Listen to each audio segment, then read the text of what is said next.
लोटा भांग पिला, हवा कूल कूल चलती।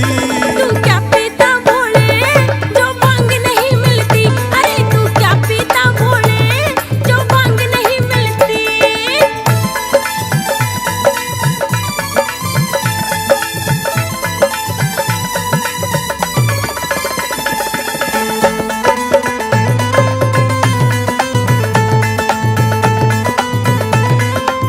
सुन ले गोरा, मैं साधु सन्यासी, जो चाहूं मिल जावे। अरे तेरा के दुख है भोले, खुद घोटा ना लावे।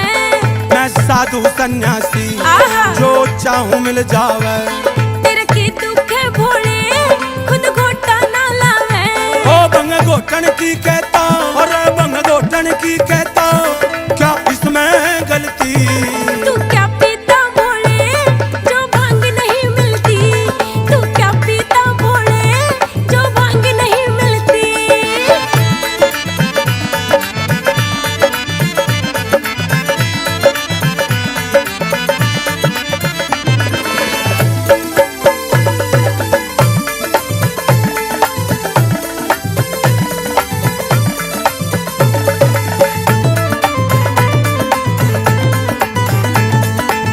अरे भांगना है तो कुछ और ला दे।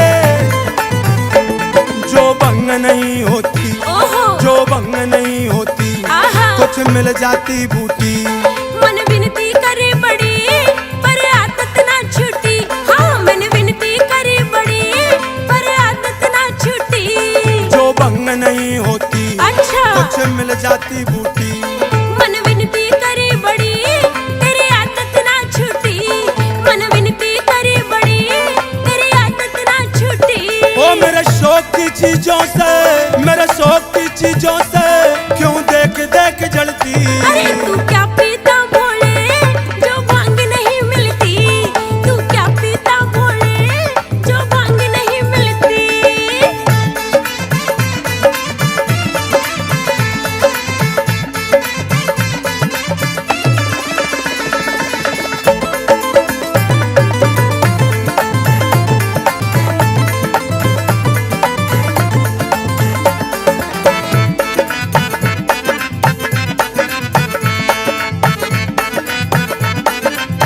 सुन ले, ये साथ देवे गोरा, अच्छा ये साथ देवे गोरा, ओहो मेरा ध्यान लगाने में।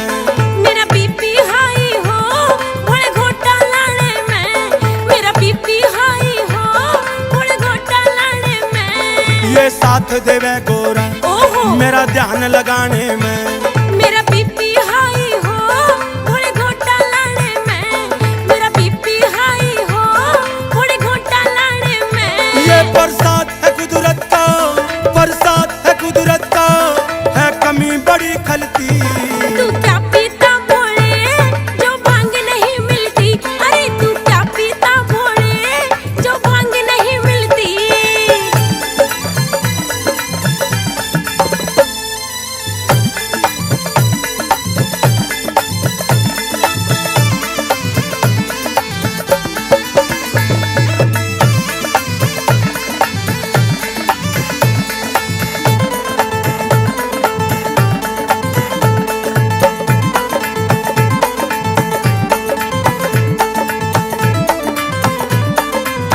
सुन ले गोरा, तू नशा समझती है, हाँ हाँ तू नशा समझती है, बिल्कुल। ये नशा नहीं पगली। तुम पीते चोट मेरे इस दिल पे है लगली, हाँ तुम पीते चोट मेरे इस दिल पे है लगली। तू नशा समझती है, बिल्कुल। ये नशा नहीं पगली। तुम पीते चोट मेरे इस दिल पे है लगली, हाँ तुम पीते चोट मेरे इस दिल पे है लगली। ओ मेरे मन का कमल खिले, मेरे मन का कमल खिले, बिन कहे नहीं टलती।